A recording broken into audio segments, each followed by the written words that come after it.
don't understand roots. Let's talk about the basics. Polynomial roots is equal to factor polynomial, which is equal to zeros of a polynomial. You say it again. Polynomial roots is equal to factor polynomial, which is equal to zeros of a polynomial. For example, x squared plus 5x plus 6. If you factor that, you get x plus 2 times x plus 3. Plug in -2, plug in -3, you get 0. Boom. Those are the zeros of this polynomial. A lot of times, when it comes to graphing zeros, they cross at the x-intercept. So from our example, x plus 2 times x plus 3, boom. X-intercept at -2 and -3.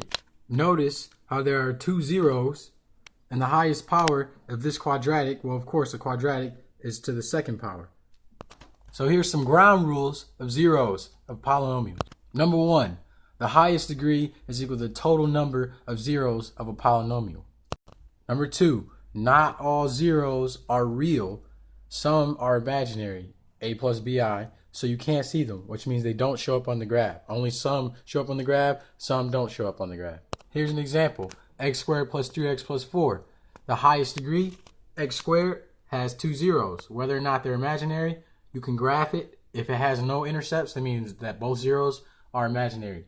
And depending on which show up as x-intercepts on the graph will determine how many real zeros are. Another example is x to the 7 plus 5x to the 4th plus 3. The highest degree is 7. So 7 zeros total. All of them might be real, all of them might not be real. A lot of times you'll get some real and some imaginary. And those are some ground rules of zeros you should always remember. So if somebody asks you to find all the zeros of a polynomial, you'll look at the degree and you'll know, boom, how many zeros it should have. A third ground rule you should remember is that all imaginary zeros of a polynomial come in conjugate pairs. Conjugate pairs, always. So if you have one imaginary zero, you know you have another imaginary zero. There's never be an odd number of imaginary zeros. There's either 0, 2, 4, 6, 8, 10, 12, etc. Conjugate or imaginary zeros because they always come in conjugate pairs. And pairs is always 2, which is always even. I'm going to show you an example with x plus 2 squared and x plus 2 times x minus 2, where you have some real zeros and some imaginary zeros. So to use an easy example, this polynomial right here, here's the polynomial, here's the factor form, has the highest degree of 2, which means that it has exactly 2 zeros. So if I were to find all the zeros, I could graph it or I could factor it. In this case, when you graph it, you see the two intercepts, which is all the zeros because there's only two zeros and you have two intercepts. In this case, it's -2 and +2, and we know that from the difference of two squares. But this case is a bit different.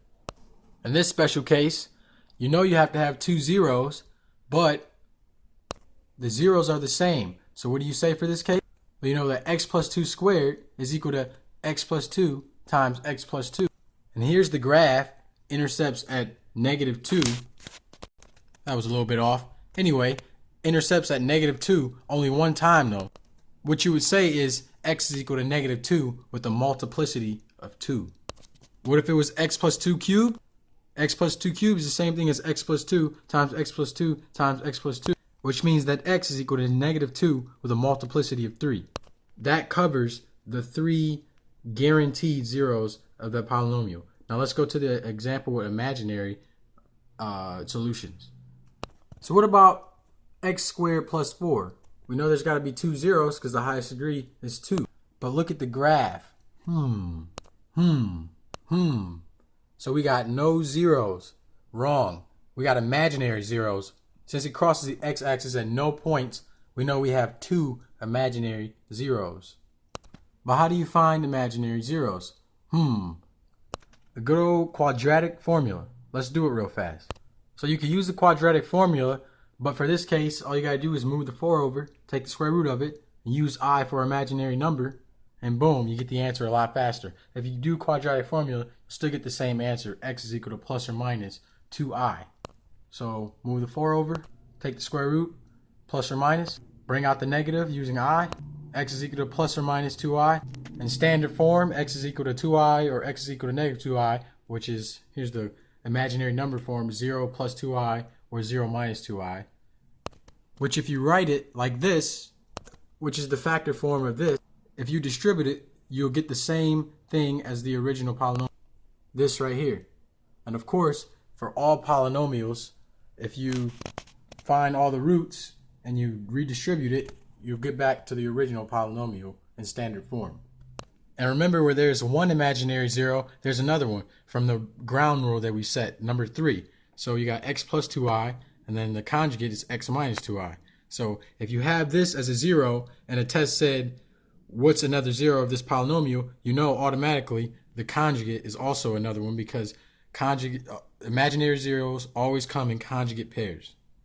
So if you ever have trouble with the beginning zeros, just watch this video. You get the basics of polynomial zeros, which is roots and x-intercepts. So remember, roots is equal to zeros, which is equal to x-intercepts or imaginary conjugate pairs for those x-intercepts that don't show up on the graph.